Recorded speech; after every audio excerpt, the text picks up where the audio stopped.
Nous sommes en 2025. Un nouveau variant, le NB.1.8.1, est désormais une préoccupation majeure à l'échelle mondiale. Ce variant se propage rapidement au sein des communautés. Il met une nouvelle fois nos systèmes de santé à l'épreuve. Beaucoup de gens se demandent, qu'est-ce que cela signifie pour nous? Devrions-nous être inquiets? L'émergence du NB.1.8.1 nous rappelle que le SARS-CoV-2 est un adversaire redoutable. Il change constamment, cherchant des moyens de contourner nos défenses. Ce variant particulier a montré une capacité alarmante à se propager rapidement. Les premières données suggèrent qu'il pourrait aussi être capable d'échapper à une partie de l'immunité que nous avons acquise. Par conséquent, nous ne pouvons pas nous permettre de baisser la garde. Les responsables de la santé publique du monde entier surveillent de près le NB.1.8.1. Ils travaillent sans relâche pour comprendre toutes ses implications pour notre santé et notre vie quotidienne. C'est un moment critique pour nous tous. La montée du NB.1.8.1 est certainement l'un de ces défis. Dans cette vidéo, nous allons explorer ce que nous savons actuellement sur ce variant. Nous examinerons ses origines et ses caractéristiques. Plongeons-nous dans ce que ce nouveau variant signifie pour le monde à la mi-2025. Pour une compréhension approfondie et des conseils personnalisés, téléchargez notre guide complet sur les variants 2025 via le lien en description. omnispheredigital.com. À la mi-2025, le monde s'est adapté à bien des égards à la vie avec la Covid-19. La phase d'urgence aiguë de la pandémie semble lointaine pour certains. Cependant, le virus lui-même n'a pas disparu. Il est devenu un pathogène endémique dans de nombreuses régions du monde. Cela signifie qu'il continue de circuler au sein des populations. Il provoque des vagues saisonnières et des épidémies, un peu comme la grippe. La différence essentielle est sa capacité à muter rapidement et de manière significative. Cela conduit à l'émergence périodique de nouveaux variants. Ces variants peuvent parfois changer la donne. L'Organisation mondiale de la santé et les agences nationales de santé, comme le CDC, poursuivent leur surveillance. Elles suivent méticuleusement ces changements génétiques. Elles classifient les variants en fonction de leurs risques potentiels. Certains variants sont surveillés de près en tant que variants d'intérêt. D'autres, qui présentent une transmissibilité ou une virulence accrue, deviennent des variants préoccupants. Cette surveillance constante est cruciale. Elle nous aide à anticiper de potentielles nouvelles vagues d'infection. Elle guide également le développement de vaccins, mises à jour et de politiques de santé publique. Au début de l'année 2025, un autre variant, le LP.8.1, était sur le radar des virologues.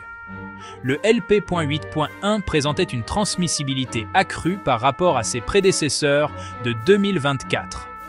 Il a provoqué des flambées régionales notables dans certaines parties d'Europe et d'Amérique du Sud.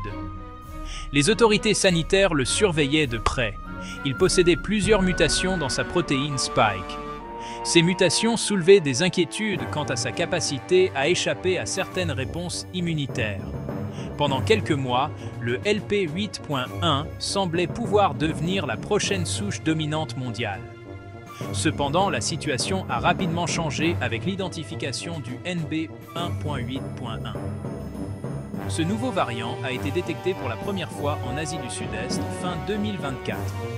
Au printemps 2025, il a commencé à supplanter le LP8.1 et d'autres souches en circulation. Son ascension a été remarquablement rapide. Les données de séquençage génétique ont montré que le NB.1.8.1 possédait une constellation unique de mutations. Ces mutations semblaient lui conférer un avantage significatif en termes de transmission. L'Organisation mondiale de la santé a rapidement désigné le NB.1.8.1 comme variant préoccupant. Pour vraiment comprendre le NB1.8.1, nous devons examiner son code génétique. Les virus, comme tous les êtres vivants, ont du matériel génétique. Pour le SARS-CoV-2, il s'agit d'ARN. Lorsque le virus se réplique, des erreurs peuvent se produire lors de la copie de cet ARN. Ces erreurs sont appelées mutations. La plupart des mutations sont inoffensives, voire néfastes pour le virus. Cependant, certaines mutations peuvent conférer de nouveaux avantages au virus. Ces avantages peuvent inclure une propagation plus facile, ou l'aider à se cacher de notre système immunitaire. Le NB.1.8.1 a accumulé plusieurs mutations significatives de ce type. Les scientifiques se concentrent particulièrement sur les mutations de la protéine Spike du NB.1.8.1. La protéine Spike est ce que le virus utilise pour pénétrer dans nos cellules.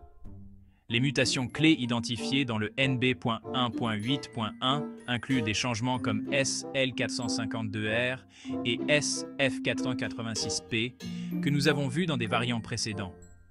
Cependant, le NB.1.8.1 porte également de nouvelles mutations, comme une délétion spécifique dans le domaine N-terminal et une nouvelle mutation, SK417N. Cette combinaison semble améliorer son affinité de liaison au récepteur ACE2 sur les cellules humaines. Empreinte mondiale. Comment le NB.1.8.1 se propage et son impact? Le variant NB.1.8.1 se propage principalement par les gouttelettes respiratoires et les aérosols. Cela se produit lorsqu'une personne infectée tousse, éternue, parle ou respire. Sa transmissibilité accrue signifie qu'il peut se propager plus efficacement dans les lieux clos. C'est particulièrement vrai pour les espaces bondés ou mal ventilés. La période d'incubation du NB.1.8.1 semble être similaire à celle des autres sous-variants d'Omicron. Elle varie généralement de 2 à 5 jours. Les individus peuvent être contagieux avant même de présenter des symptômes ou s'ils sont asymptomatiques. Cela rend le contrôle de sa propagation particulièrement difficile.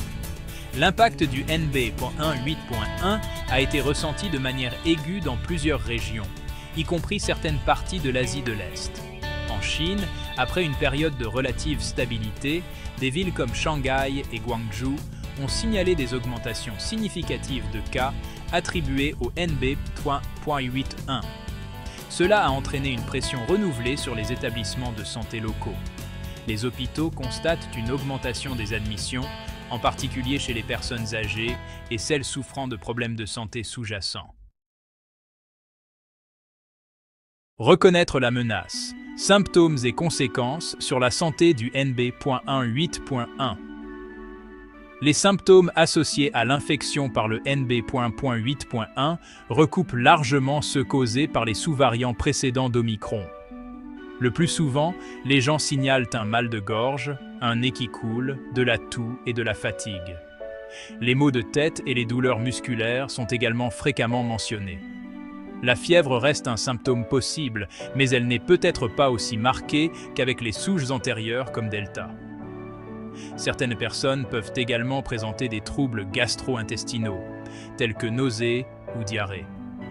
La perte de goût ou d'odorat, caractéristique des premiers variants de la COVID-19, semble moins fréquente avec le NB.1.8.1, bien qu'elle puisse encore survenir.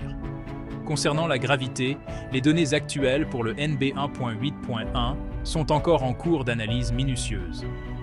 Les rapports initiaux de régions comme la Chine et Hong Kong suggèrent que pour la plupart des personnes en bonne santé et vaccinées, l'infection par le NB.1.8.1 tend à entraîner une maladie légère à modérée.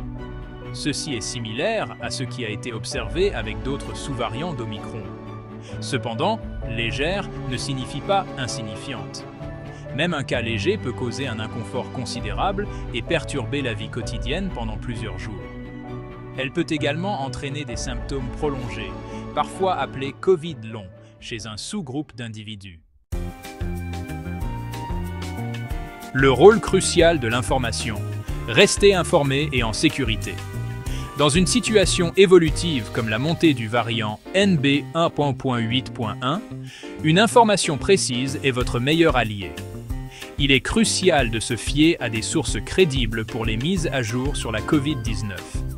L'Organisation mondiale de la santé, OMS, fournit des mises à jour et des conseils mondiaux.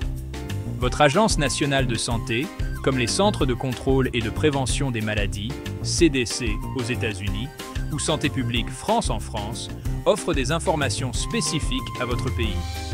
Les directions locales de santé publique fournissent également des conseils pertinents pour votre communauté. Ces organisations fondent leurs recommandations sur les dernières preuves et données scientifiques. Fiez-vous à ces sources fiables. Malheureusement, la désinformation et les fausses informations sur la Covid-19 continuent de circuler, surtout en ligne. Soyez critique envers ce que vous lisez et partagez sur les réseaux sociaux. Recherchez des informations étayées par la recherche scientifique et les experts en santé publique. Méfiez-vous des affirmations sensationnelles ou des remèdes miracles. Si quelque chose semble trop beau pour être vrai, c'est probablement le cas. Vérifiez les informations auprès de plusieurs sources réputées avant de les croire ou de les partager.